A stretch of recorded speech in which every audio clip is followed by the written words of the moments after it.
Life's too short to drive boring cars. Ford Motor Cars. Have you ever heard found on road dead? Fixed or repaired daily? Did you know that there's 85% of the Fords are still on the road today? The other 15% actually made it home. That's right, we all make lots of jokes, and you can go on and on and on about jokes regarding Ford Motor Cars. Reality is, it's one of the best-selling vehicle brands on the market today. Clearly, the Ford F-150 is the best-selling light-duty pickup truck in North America. The Ford Mustang is a legendary muscle car. The Ford Exploder is one of the favorite vehicles used by police departments as well as rental car companies. We also can't forget the infamous Ford GT, that supercar that puts down some serious performance numbers. So for customers buying either a sports car, Ford's got it covered. You want to tow a boat to the lake? Ford's got you covered. You need an SUV to haul the kids to the soccer game? They've got you covered. They also have economy cars and mid-sized vehicles alike. So Ford literally has every segment covered, as many manufacturers do, and they've been around a long time. So they've essentially figured out the internal combustion engine, just in time for the switch over to EVs. And with all of the wins that Ford's made along the way, they've created many vehicles that we love. Unfortunately, there's been a lot of missteps along the way. And sadly, did you realize in 2021, Ford led the charge for recalled vehicles?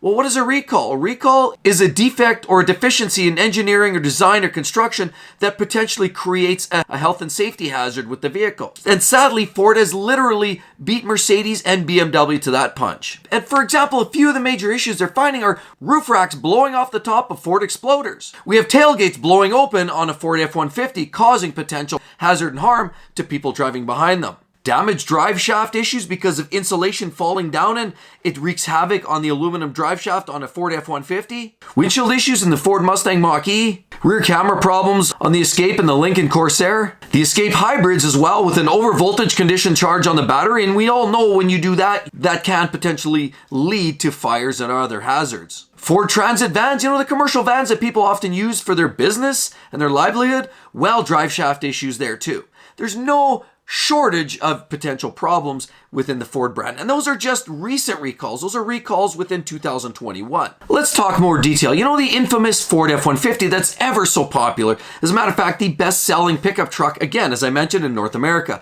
Did you realize in 2021, about 47,000 pickup trucks that were not equipped with the push-button start-stop system had a recall because the transmission in certain circumstances could pop itself into neutral? Could you imagine driving down the freeway, going to pass maybe even a left-hand turn at a busy left-hand intersection, and lo and behold, the car pops into neutral, and there you find yourself trying to coast and navigate the car through busy traffic? Clearly, it needs a place in the NHTSA website, and it needs to be recalled, and of course, it is being recalled. This happens to occur on transmission codes 10R80, and you'll typically find it in the 3.5 liter, 2.7, and the 5 liter engines. Now really, it's just a matter of software updates, because currently the computer's too sensitive and it's looking at a low pressure, which essentially is designed to protect itself. But that's causing too many false issues, and as a result, popping itself into neutral potentially.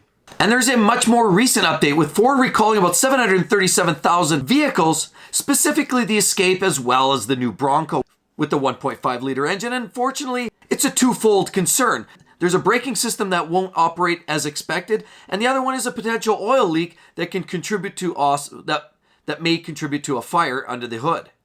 Now, apparently Ford's saying that there's an oil separator housing and it's made of plastic. Here we go again. BMW, get it? Unfortunately, it has been known to crack. It cracks, it splits, oil escapes, and goes onto hot engine. There's allegedly been as many as 8 actual fires attributed to this condition. So Ford's extended out the recall to rectify this problem. There's also been another recall with the braking system on a bunch of the pickup trucks, from the F250, 350, F2, 3, 450, and the 550 trucks, as well as the Maverick. And that's with the towed trailer equipment setup or electric over hydraulics configuration. And in some cases, it's not functioning properly. So there's a fix for that. But sadly, it just means yet another day in the shop. You want to know a few other nagging recalls are that door latch system that they're finding on a lot of Fords. As a matter of fact, there's 2.5 million vehicles recalled because of a door potentially blowing right open because the latch holding the door shut sometimes fails and will let it fly open.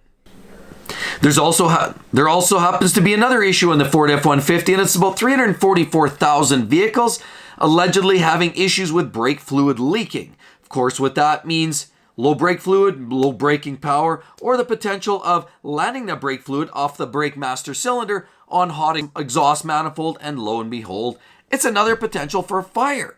Lots of issues with the F-150s, from engine problems and tailgates and drive shafts and brakes, you name it. Now I'm sure all of you have heard of that wonderful new little remake of the Ford Bronco.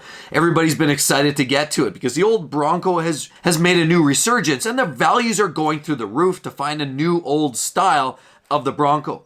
Now instead of trying to redo the old, Ford's come out with a new version of what they call the Bronco. It's a little more off-road capable, and it's a little more techy. Unfortunately, the quality control isn't as what you'd expect. I noticed the rear windows looked a little wavy, almost plastic-like. They didn't have the quality feel you would expect. There's also some other glitches and gremlins, but the real problem is starting to creep out there. Reading up on forums, doing some research. Actually, I've heard through a fellow that I know, a mechanic in a shop, that has actually mentioned that there's some problems going on with the new Bronco and the 2.7-liter EcoBoost V6 engine. Hearing the rumors that there's starting to become the odd problem with the 2.7-liter V6 EcoBoost engine in these new Broncos. And what is actually going on there? Well, it's actually engine failures is what it is. And that's the worst of the worst. I mean, you buy a car, it looks great, it's shiny, it makes you feel all nice and warm and fuzzy. But then you drive it 3 miles, which is the worst case that's been reported, and the engine goes boom! And that's a sad state of affairs. That's what's going on right now. There's also vehicles that have been seeing some failures with a few thousand miles on them, but the bottom line is there's been a few engine failures with relatively low mileage. What's going on with that? Basically, they're saying vehicles manufactured between May 13th and October 8th of 2021 are some of the culprits, and it really has to do with the valve train. Now, I will speak allegedly because so far this is only rumors and it has not yet been confirmed by Ford, so don't take this as gospel, but it is a leading indicator, the fact that there have been some failures attested to potentially brittle valves. If a valve breaks, valve head lets go and the piston and the valve collide, and you wind up with catastrophic engine failure with parts included all over, strewn through the motor. So stay tuned for that one. Things are developing. It's not 100% sure to what level this may be impacted, but again, allegedly we're dealing with issues on the top end of these engines. Well, we can't exclude some of the older vehicles. We really wouldn't want to do that because that wouldn't be fair. And a lot of you guys would love to hear more about some of the Sputniks that we've seen in previous history. Let's talk about the power shift transmission. Specifically in 2011, and it's nothing more or less than a dual clutch transmission, and generally found in the Fiesta or the Focus. Now, while everybody knows a manual transmission is a pretty basic, bare bones, maximum efficiency type of gearbox, then you get into a torque converter, automatic, and the development is certainly there. But then Ford came up with a bright idea of trying to incorporate a double clutch or dual clutch transmission, but a dry system versus the liquid. Now, dry has less drag, so there's more efficiency from that perspective, but unfortunately it creates a lot of heat, and heat creates failures. And that's ultimately what ended up happening. It was short-lived. Those transmissions caused a lot of drivability issues. The engineers allegedly couldn't quite get the tuning right on it, and it resulted in drivability problems, juddering, and early failure. Problematic, to say the least, and something Ford would probably likely forget about and throw in the rearview mirror. Then we also can't forget the infamous 6-liter V8 turbo diesel that Ford came out with. That engine would blow head gaskets, EGR failures. Everybody tried to do deletes because all of the emissions equipment strapped to that engine created so many problems. Overheating and injector-related issues, fouling. It was just a nightmare of an engine. They had the right idea. It was smaller than the outgoing 7.3 and it made more power, but unfortunately those engines didn't live very long. And as a result, Ford didn't decide to die on that hill. They quickly decided to jump off that Titanic and moved into the next generation of V8 diesel engines. I'll even be the first to admit, though, that often Ford does make some great vehicles. I even personally owned a few Fords in my day. As a matter of fact, I had myself the last of the 5-liter V8 before they switched to the 4.6. Mine was strapped to a manual gearbox, and who can resist the sound of a beautiful, nicely tuned V8 engine, the exhaust note, the rumble, the torque that can yank a tree out of its roots, solid live rear axle, and enough performance to keep it exciting. I love that car. It was great. It was fun, fast, furious, and the day I sold it was the day I missed it. We also can't forget those old tried and true Ford Tempos and Mercury Topazes, piece of shit cars, but they were cheap, they were dirty, and they lasted a long time. How about the older F-150s? We dial back many years into the 70s and the 80s. While rust was their enemy, on the other hand, the drivetrains were simple and the vehicles ran forever. So what's the common denominator here? Why is Ford creating such a problematic series of vehicles these days?